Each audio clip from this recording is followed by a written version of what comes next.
El teléfono no dejaba de vibrar. Se deslizaba sobre la mesa de centro como si tuviera vida propia, sacudiéndose en ráfagas cortas y desesperadas. Primero era mi mamá, luego mi papá, después Andrés, una y otra vez, como si repitieran el mismo episodio de una comedia barata que yo ya había visto demasiadas veces. Solo que esto no tenía nada de gracioso, ni un poco. Yo no lo toqué. No lo contesté. Ni siquiera parpadeé. Me limité a recostarme contra el cuero gastado de mi sillón de segunda mano, con los brazos cruzados y los ojos fijos en esa pantalla que parecía bailar sobre la madera, como si fuera a explotar si la ignoraba por más tiempo. 6 meses. Ese era el tiempo exacto desde que había salido por última vez de aquella casa en Coyoacán, cerrando la puerta sin mirar atrás. No hubo gritos. No hubo portazos. No hubo escenas dramáticas de telenovela. Solo tomé mi maleta vieja, metí unas cuantas mudas de ropa y mi computadora portátil y me fui. Serenidad absoluta. Como si dentro de mí se hubiera apagado un interruptor y al mismo tiempo se hubiera encendido otro. Terminé. Completamente terminada. Ellos me habían dicho que no volviera nunca más, y yo lo tomé al pie de la letra. En ese momento creí que ahí se acababa todo. Que con mi salida también se cerraba el ciclo de exigencias, chantajes y culpas. Pero aquí estaban, medio año después, reventando mi teléfono como si yo les debiera el alma. Como si no hubiera pasado la última década siendo su terapeuta sin sueldo, su recadera de confianza y, peor aún, su banco personal. Respiré hondo, dejé salir el aire lentamente y me descubrí sonriendo. Apenas un gesto, apenas un pequeño temblor en mis labios. Pero suficiente para sentirlo en el pecho. Era una satisfacción oscura, un recordatorio de que por fin lo había logrado. Me había sacudido sus cadenas. Ya no me pertenecían, al menos no como antes. Y aún así, el zumbido seguía. Persistente, terco, casi suplicante. Cada vibración era como una llamada digital que me recordaba lo que había escapado y al mismo tiempo, lo que todavía no había dejado del todo atrás. Si estás escuchando esto, quizás te estés preguntando cómo llegué hasta aquí. ¿Cómo es que una mujer de 29 años, analista financiera, la hija ejemplar que nunca causó un escándalo, terminó apagando su teléfono y borrando a sus propios padres como si fueran otra estafa telefónica más? La respuesta no cabe en un par de frases bonitas. No es una historia sencilla que se pueda envolver con un moño. No, esta historia es desordenada, fea, dolorosa, y es justo el tipo de advertencia que me habría gustado escuchar antes. Antes de darlo todo por una familia que jamás estuvo dispuesta a darme ni la mitad de vuelta. Me llamo Daniela Torres, nací y crecí en Ciudad de México. Fui la alumna de 10, la que se ganó sus becas a base de desvelos y turnos nocturnos. La que nunca bebió en la preparatoria, la que jamás faltó a clase, la que nunca les dio a mis padres un motivo real para preocuparse. Mientras tanto, mi hermano mayor, Andrés, bueno, digamos que él eligió un camino muy distinto. Y aún así lo adoraban. Pero de eso hablaremos más adelante. De ese favoritismo, de las mentiras disfrazadas de amor, de cómo la devoción se convirtió en deuda, y de cómo un día escuché de boca de mi madre las palabras que me marcarían para siempre. Eres una ingrata. Lárgate y no vuelvas jamás. Ese día, aunque parezca extraño, respiré de verdad por primera vez en muchos años. Pero ahora, en este pequeño departamento de Colonia del Valle, con el celular vibrando como una máquina de azar a punto de descomponerse, siento algo que durante demasiado tiempo creí perdido. Poder. El poder de no hacer absolutamente nada. El poder de dejarlos desesperarse mientras yo, por fin, descanso. Y así comenzó todo. No nací en medio del caos. Llegó poco a poco, como el agua que se filtra entre las grietas de una casa hasta debilitar los cimientos. Al principio solo parecía un desequilibrio sutil, casi invisible, como si yo misma estuviera exagerando. Quizás era demasiado sensible, me repetía. Quizás así era como funcionaba el amor, con condiciones. Y si uno quería ser amado, simplemente tenía que cumplirlas, ¿no? Tenía 8 años cuando me di cuenta por primera vez de que las reglas no eran iguales para todos en mi casa. Andrés, mi hermano mayor, había roto la ventana del vecino con un bate de béisbol. Recuerdo el estruendo del vidrio estallando en 1000 pedazos y el silencio que se hizo después, como si el barrio entero hubiera contenido el aliento. Antes de que siquiera cayera el último fragmento al suelo, mi mamá ya corría hacia él, llorando y abrazándolo como si él fuera la víctima. No fue su culpa, fue un accidente, repetía con voz temblorosa, mientras lo cubría con su cuerpo como si alguien quisiera hacerle daño. Mi papá, sin pestañear, sacó la billetera y pagó los daños sin decir una sola palabra de reproche. Ni castigo, ni regaños, apenas una palmadita en la cabeza y una sonrisa triste. Una semana después, yo estaba limpiando la sala. Toqué con el codo un florero barato que estaba sobre la mesa y lo hice caer. El sonido del cristal rompiéndose no fue tan fuerte como el de la ventana de Andrés, pero la mirada de mi madre, esa mirada podría haber cortado piedra. «Eres mejor que esto, Daniela», me escupió entre dientes, con los ojos ardiendo de decepción. «No me vuelvas a desilusionar». Sentí la vergüenza clavarse en mi piel como si hubiera cometido un crimen imperdonable. Esa frase se convirtió en el eco de mi infancia. «Eres mejor que esto. Sé el ejemplo. Andrés está luchando. Andrés necesita apoyo». Siempre Andrés. Siempre sus caídas, sus fracasos, sus excusas. Yo era la que tenía que ser fuerte, la que no podía equivocarse, la que debía cargar con el peso de la balanza. Mientras él repetía año tras año, mi madre culpaba a los maestros por no entenderlo. Cuando abandonó la universidad después de un semestre, mi papá justificó que el plan de estudios no era para él. Andrés flotaba de un trabajo a otro como una hoja en el agua, incapaz de sostenerse en ningún lugar, pero siempre había una justificación lista, siempre una red esperándolo. Yo, en cambio, era la roca. A los 16 conseguí mi primer empleo en una cadena de comida rápida. Regresaba a casa oliendo a grasa, con los pies adoloridos y los ojos enrojecidos del cansancio, y nadie preguntaba cómo me había ido. Estaban demasiado ocupados consolando a Andrés por su última crisis existencial. Recuerdo cuando obtuve la beca completa para estudiar en la UNAM. Llegué a casa con la carta en la mano, el corazón palpitando de orgullo, esperando aunque fuera un abrazo. Mi papá apenas levantó la vista del periódico y murmuró un qué bien antes de seguir leyendo. Mi mamá ni siquiera apartó los ojos de la telenovela. Pero cuando 2 años más tarde Andrés publicó una foto borrosa frente a un colegio comunitario, mis padres la imprimieron, la enmarcaron y la colgaron en la sala como si fuera un diploma. Ahí comprendí algo. En mi casa el amor no se daba, se negociaba. Y aun cuando lograbas ganarlo, nunca era incondicional. Yo aprendí a callar, a ser útil, a hacerme pequeña cuando Andrés necesitaba brillar, y a expandirme justo lo suficiente cuando mi mamá requería a alguien con quien desahogarse. Yo llenaba la despensa, pagaba cuentas, mantenía las calificaciones impecables. Nunca pedí ayuda porque sabía que no vendría. Y sin embargo, en el fondo, mantenía la esperanza de que, si aguantaba lo suficiente, si sostenía todo sin que se derrumbara, algún día me verían de verdad. No como el plan B, no como la red de seguridad, sino como su hija. Como una igual.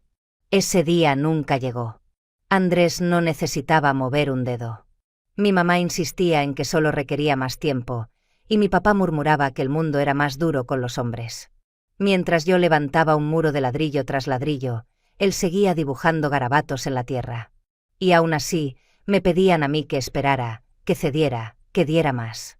Durante años me convencí de que eso era fortaleza, que ser necesaria significaba que yo importaba. Pero ahora, mirando atrás, veo la verdad desnuda. No me amaban. Me utilizaban. Cada sacrificio silencioso, cada desvelo, cada logro, no generaba gratitud, solo expectativa. Era como si con cada cosa que hacía bien, simplemente les diera permiso para exigirme aún más. Y fue entonces cuando entendí lo que nadie me había dicho. Yo no era hija. Era el ejemplo. El sostén.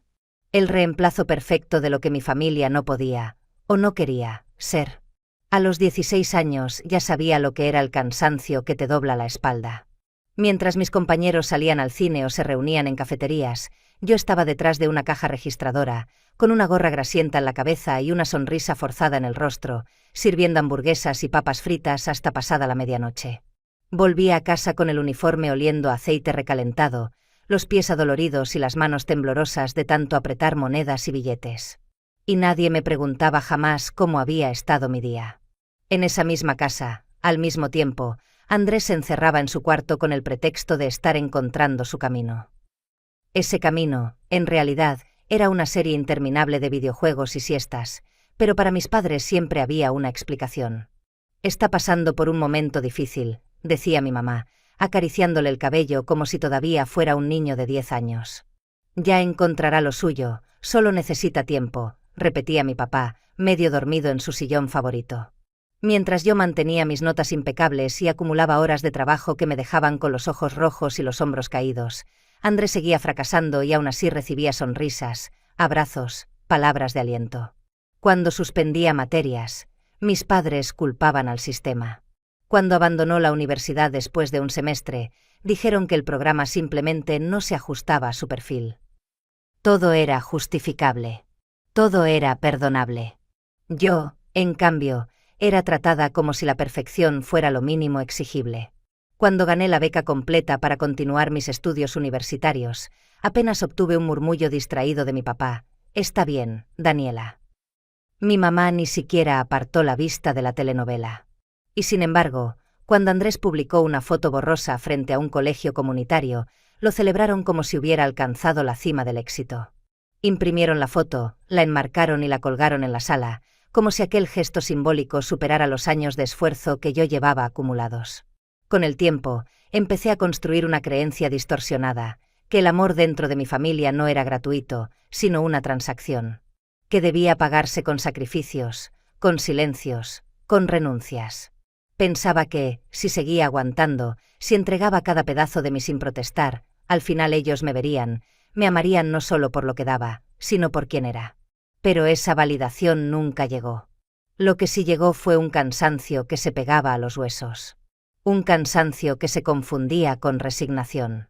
Al principio me decía que era fuerza, que ser la que todos necesitaban significaba que yo importaba. Me repetía que estar siempre disponible, siempre lista para sostener a los demás, era prueba de amor. En el fondo, sin embargo, una voz crecía. Una voz que susurraba que algo estaba terriblemente mal.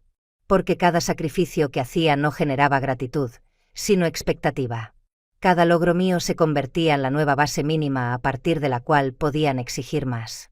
Y cada vez que Andrés fracasaba, mi carga se multiplicaba, como si mi éxito existiera únicamente para compensar sus caídas. Llegó un punto en el que dejé de preguntarme qué significaba ser hija y empecé a entender qué significaba ser útil. La diferencia era brutal. Una hija recibe amor por existir. Una herramienta recibe uso mientras sirva. Yo era lo segundo. Y lo sabía. Ese descubrimiento no ocurrió en un momento específico, sino en un goteo lento. Cada noche en la que yo estudiaba hasta el amanecer mientras ellos dormían plácidamente. Cada fin de semana en el que yo trabajaba turnos dobles mientras Andrés salía con amigos. Cada vez que yo guardaba silencio frente a un comentario injusto, pensando que así demostraría madurez. Fue en esos detalles cuando la verdad se volvió imposible de ignorar. Mi valor en esa casa estaba atado únicamente a lo que podía aportar. Y así, mi adolescencia y mis primeros años como adulta se convirtieron en un catálogo de renuncias. Renuncié a descansar, a celebrar mis logros, a esperar reconocimiento. Y, poco a poco, empecé a renunciar también a la esperanza de ser amada por lo que realmente era, la hija que nunca falló. Todo comenzó con 20 pesos.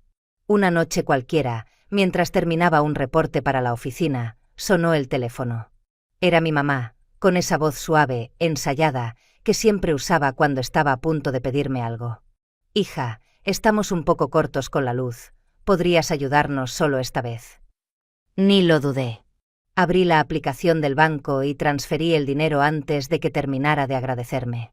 Una semana después, volvió a llamar. Esta vez suspiró diciendo que mi papá había olvidado hacer las compras. «¿Podrías traer unas cositas?» Nada lujoso, solo lo básico. Y yo, como la hija que todavía ansiaba aprobación, llegué con 4 bolsas llenas. Frutas frescas, carne, pan, hasta la leche de almendra que a ella le gustaba aunque nadie más en la casa la tomara. Después vinieron el gas, la fuga de agua, las cuentas del coche. «Es solo temporal», me decían. «Te lo devolveremos pronto». Pero nunca lo hicieron. Esa frase se transformó en otra: «Sabes que haríamos lo mismo por ti».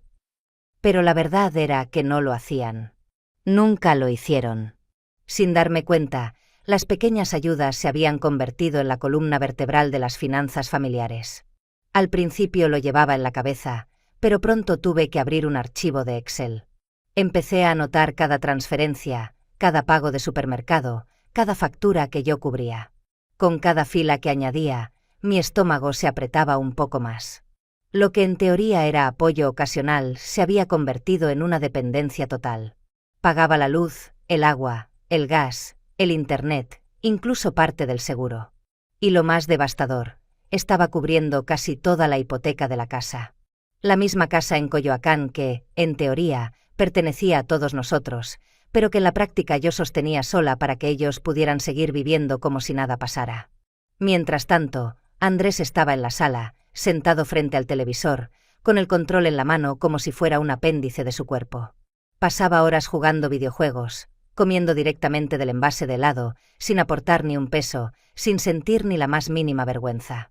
Y cada vez que yo me atrevía a señalarlo, mi mamá me lanzaba esa mirada llena de reproche, esa voz quebrada que me acusaba de ser insensible. Tu hermano lo está intentando. Mi papá, medio dormido en su sillón, se limitaba a murmurar: «Qué suerte tenemos de que estés aquí, hija».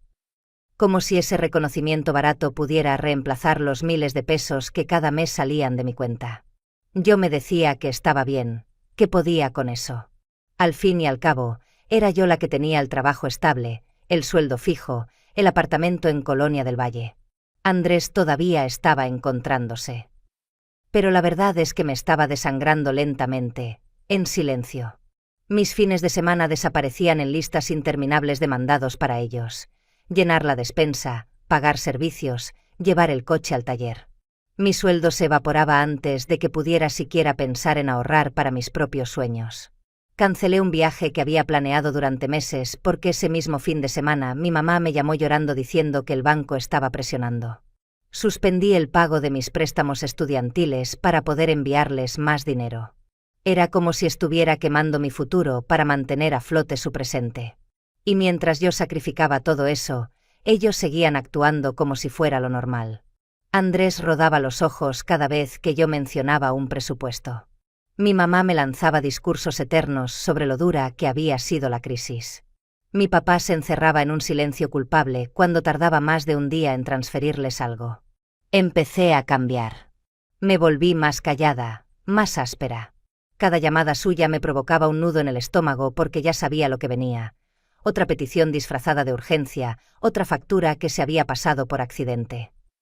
Ya no era comunicación, era extracción. Y sin embargo, seguía haciéndolo. Seguía ayudándolos incluso cuando ya no podía. Toqué mi fondo de emergencia, pospuse mis propios planes, recorté hasta los pequeños lujos que me daba con mi salario. Todo para mantener a flote a una familia que, en el fondo, no veía mi sacrificio como amor, sino como obligación. Una tarde, exhausta después de cubrir un turno doble, llegué a su casa con las bolsas del supermercado. Andrés estaba sin camiseta, comiendo directamente del tarro de helado. Ni siquiera me miró. Solo preguntó: «¿No trajiste el cereal que me gusta?». Ni un gracias, ni un gesto mínimo de gratitud.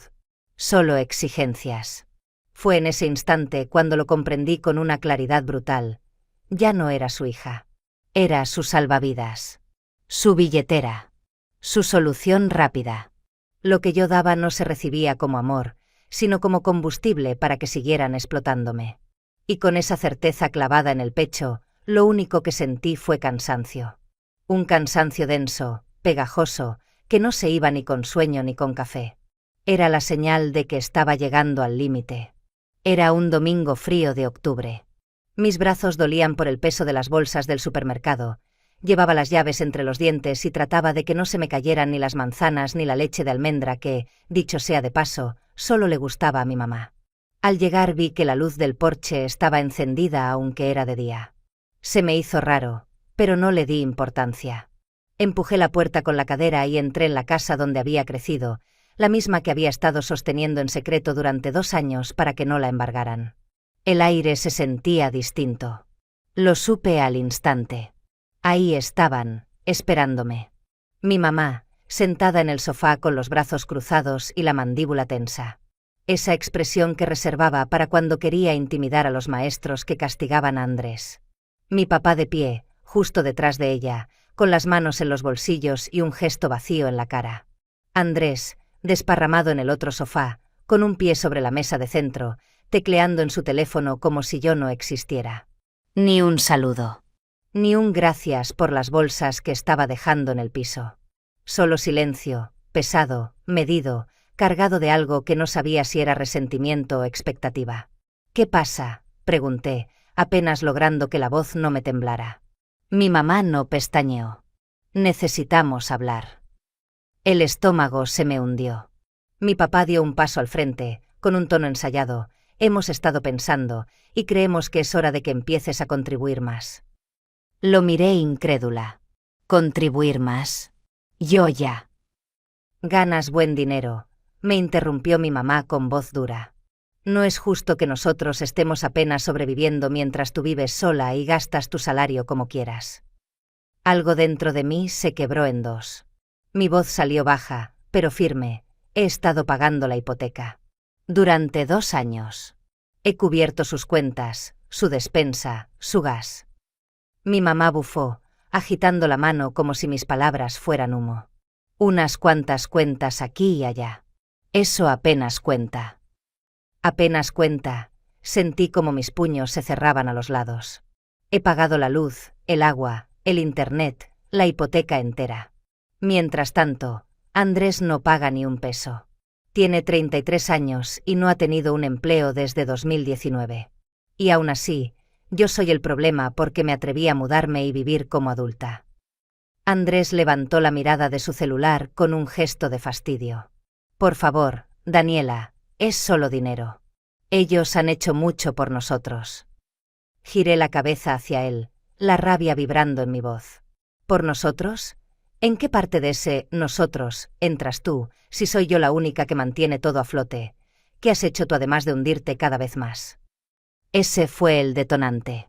Mi mamá se puso de pie de golpe, la cara endurecida como piedra.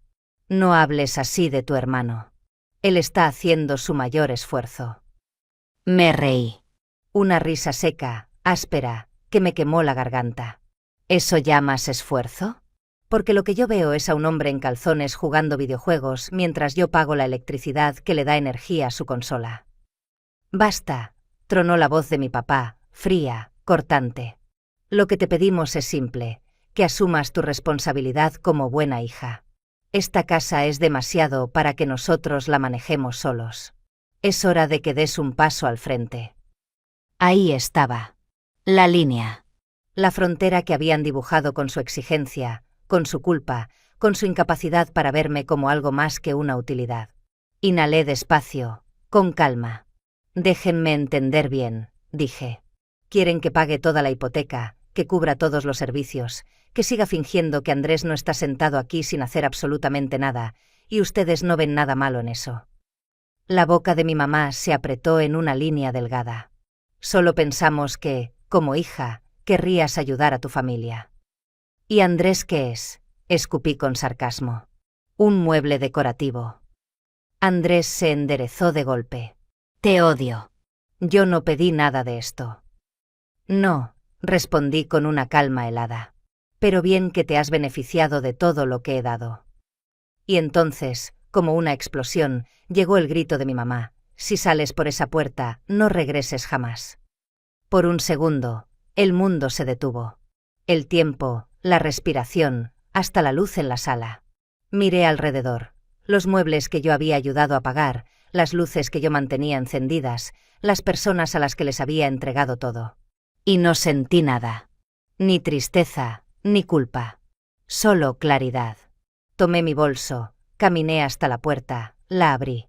El aire frío me golpeó la cara, limpio, brutal, como una bofetada que en lugar de doler me despertaba. Me giré apenas una vez. «Está bien», dije. Y salí. No hubo gritos. No hubo lágrimas. No hubo discursos. Solo el final que durante años me había negado a concederme. Por primera vez en mi vida, entendí que ellos me necesitaban mucho más de lo que yo alguna vez los había necesitado a ellos. Esa noche, cuando crucé la puerta de mi pequeño departamento en Colonia del Valle, todo me pareció distinto. El lugar estaba casi vacío, un colchón en el suelo, una lámpara de segunda mano, una mesa de café que había encontrado en un mercado de pulgas. Las paredes blancas aún olían a pintura barata, y la ventana apenas dejaba pasar la luz de un farol de la calle. Era un espacio modesto, reducido, pero mío. Me dejé caer en el piso, todavía con la chaqueta puesta, y por primera vez en años las lágrimas brotaron de mis ojos. Pero no eran lágrimas de tristeza. No lloraba porque extrañara la casa de Coyoacán ni porque sintiera nostalgia de quienes me habían echado. Lloraba de alivio. De un alivio tan profundo que parecía arrancarme un peso invisible del pecho. Durante tanto tiempo, las lágrimas habían sido sinónimo de cansancio, de frustración, de sentirme atrapada. Esa noche, en cambio, cada sollozo era como abrir una ventana cerrada durante décadas y dejar que entrara el aire fresco. Me tumbé de espaldas en el colchón y fijé la mirada en el techo desnudo. El silencio me envolvía, denso pero extraño, como si tuviera que acostumbrar mis oídos a él. En la casa de mis padres, el silencio nunca era paz. El silencio allá significaba que mi mamá estaba molesta, que mi papá estaba esperando para reprocharme algo, que Andrés estaba a punto de exigir un favor. Era un silencio que siempre anunciaba tormenta. Pero aquí no había tormentas escondidas. El silencio era solo eso, silencio. Ninguna voz acusadora, ningún suspiro de decepción, ningún celular vibrando con exigencias disfrazadas de súplicas. Era un silencio limpio, casi sagrado, que me permitía respirar de una forma distinta. Me sorprendí a mí misma preguntándome en voz baja, ¿es esto lo que significa la paz? Porque hacía años que no la conocía. Había confundido la paz con conformismo, con aguantar en silencio mientras los demás me exprimían. Había creído que estar tranquila era resignarme. Pero esa noche descubrí que la paz real era otra cosa, era no deberle nada a nadie, era escuchar mi propia respiración sin miedo a que alguien me la reclamara. Me dormí tarde, todavía con la ropa puesta, pero con una sensación inédita en el cuerpo, libertad. No libertad en el sentido grandilocuente de las películas, sino la clase de libertad íntima que te permite cerrar los ojos sin miedo a que alguien toque tu puerta para pedirte más. A la mañana siguiente, desperté con la luz colándose por la ventana y el celular en silencio. Ninguna llamada perdida, ningún mensaje urgente. Solo la quietud de un domingo en el que, por primera vez en mi vida adulta, no tenía que manejar hasta Coyoacán con bolsas de mandado ni abrir la banca en línea para transferir dinero.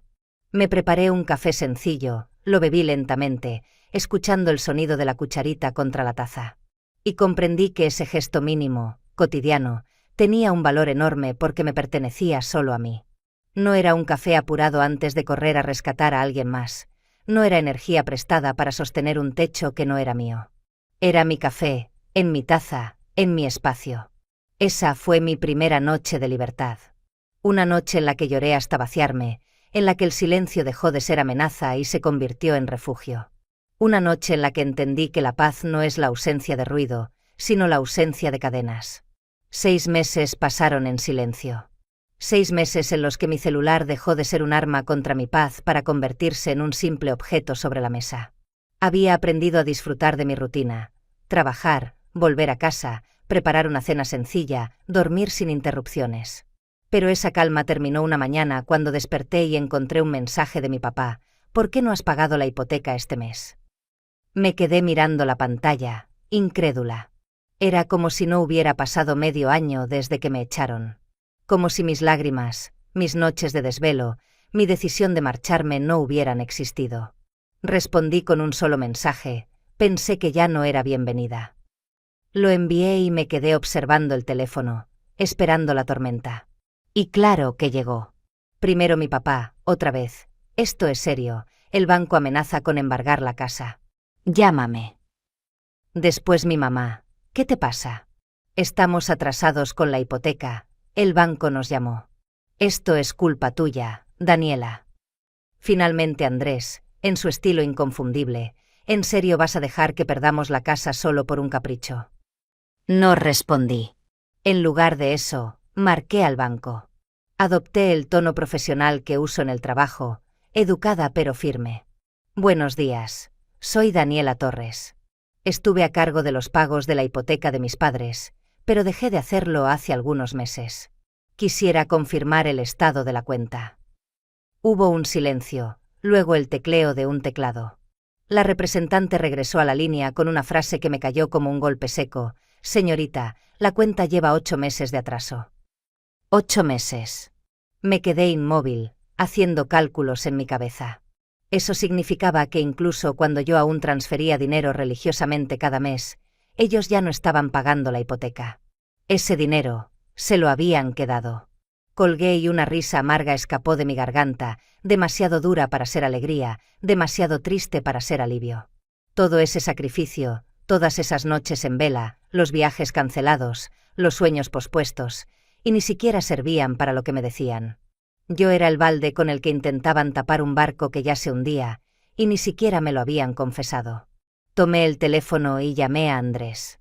Contestó al primer timbrazo, como si hubiera estado esperando. Por fin. Daniela, tienes que arreglar esto. ¿Dónde está el dinero?, pregunté con voz plana. ¿Qué dinero?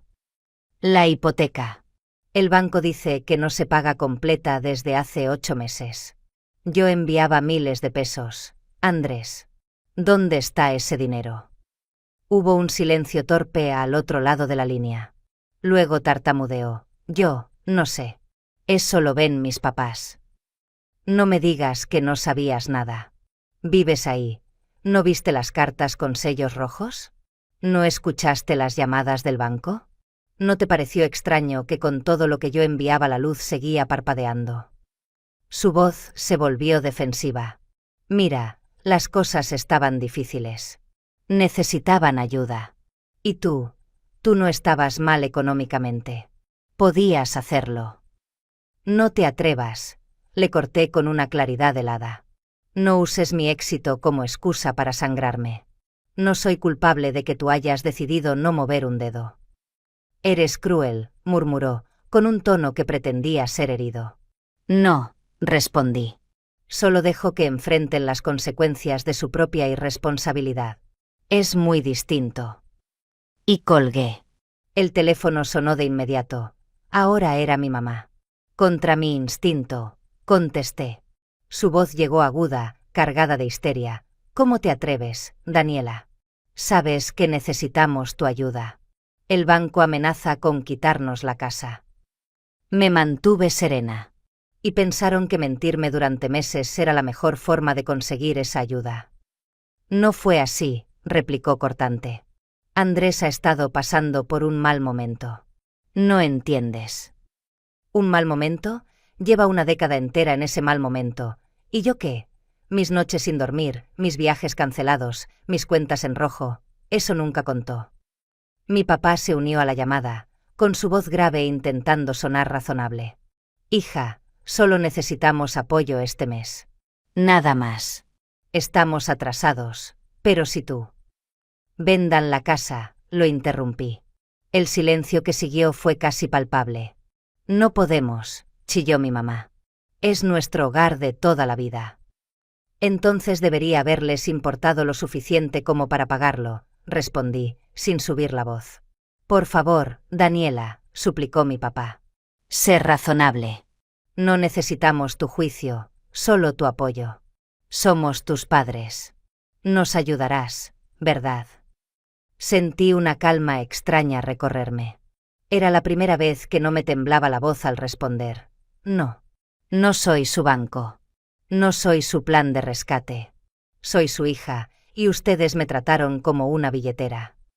Y con esa frase, colgué. Las horas siguientes fueron una avalancha de mensajes. Mi celular vibraba sin descanso, como si estuviera poseído por la desesperación de mi familia. Primero llegaron los ruegos. Hija, por favor, ayúdanos solo este mes. Luego vinieron las promesas. Te lo devolveremos, esta vez sí. Y pronto aparecieron también los insultos. Eres una ingrata, nos estás destruyendo. Cada palabra era un golpe bajo, un intento desesperado de arrastrarme de nuevo a la misma trampa en la que había vivido tantos años. No respondí. No al principio. Dejé que se desgastaran, que se contradijeran, que pasaran de las súplicas a la furia y de la furia a la manipulación más barata. Lo había visto tantas veces que ya casi podía anticipar cada giro de sus discursos. La diferencia era que ahora yo no mordía el anzuelo. Cuando los mensajes empezaron a volverse más agresivos, tomé aire y escribí una sola respuesta en el chat familiar: soy su hija, no su plan de rescate. La envié y dejé el teléfono a un lado. El silencio duró apenas unos minutos. Luego sonó de nuevo. Era mi papá. Contesté, aunque sabía que no debía. Su voz se escuchaba cansada, vencida, con un temblor que rara vez había mostrado. Daniela, tienes razón. Fallamos contigo. Te pedimos demasiado y dimos poco. Pero ahora realmente no vamos a sobrevivir si no nos ayudas. Esta casa es todo lo que tenemos. Cerré los ojos, dejando que el peso de sus palabras me recorriera. Durante un instante sentí la vieja tentación de ceder, esa voz interna que me decía que era mi deber salvarlos, que si los dejaba caer sería la mala hija que siempre me pintaron. Pero luego recordé cada transferencia hecha en la madrugada, cada viaje cancelado, cada noche en la que me tragué las lágrimas en silencio mientras ellos dormían tranquilos. No, dije finalmente, con una calma que me sorprendió a mí misma. Ahora les toca a ustedes. La respiración de mi papá se cortó. Hubo un silencio largo, pesado, que terminó en un murmullo ahogado. Por favor, hija. Sin ti, no podemos. Entonces aprenderán, respondí, y colgué. De inmediato comenzaron de nuevo las llamadas, una tras otra, sin darme respiro. Mi mamá me dejó un mensaje de voz chillando que yo los iba a condenar.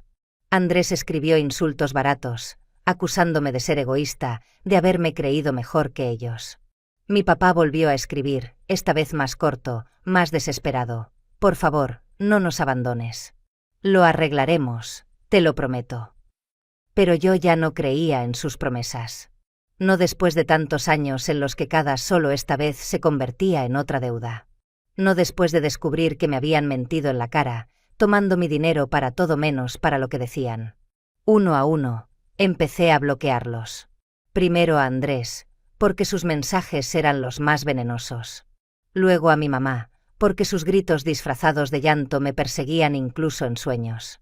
Por último, a mi papá. Su número fue el más difícil de eliminar, no porque creyera sus palabras, sino porque durante un segundo quise aferrarme a la idea de que aún podía ser distinto. Pero la realidad era clara, no había vuelta atrás. Cuando presioné el último botón y la pantalla me mostró que ya ninguno de ellos podía contactarme, sentí algo que nunca antes había sentido: silencio absoluto. Un silencio libre de culpas, de deudas, de cadenas. Un silencio que no anunciaba tormenta, sino que confirmaba mi liberación. Me quedé mirando el celular apagado sobre la mesa. Por dentro no había euforia ni tristeza, solo una frialdad limpia, cortante, que me hacía sentir más ligera. Sí, había tomado una decisión dura. Sí, probablemente me llamarían cruel por el resto de sus vidas. Pero esa crueldad era lo único que me había permitido sobrevivir. Por primera vez, no temblaba, no me encogía. Me sentía sólida, erguida, como si después de años de cargar un edificio entero sobre mis hombros, al fin lo hubiera dejado caer. Esa noche dormí profundamente, sin soñar, sin sobresaltos. Y al despertar, la calma seguía allí. No era felicidad en el sentido brillante de la palabra, pero sí una paz áspera y verdadera. Una paz que me decía que, aunque había cerrado puertas, también había abierto la única que importaba, la de mi libertad. La primera semana después de bloquearlos, el silencio se sintió extraño. No voy a mentir. Hubo momentos en los que la duda se colaba como una corriente fría. ¿Habría sido demasiado? ¿Debería haber ofrecido un último acuerdo, un punto medio, antes de cerrar el puente para siempre? Esos pensamientos aparecían sobre todo en las mañanas tranquilas, cuando caminaba por el parque y veía familias desayunando juntas, o cuando en el metro alguien hacía videollamada con su mamá.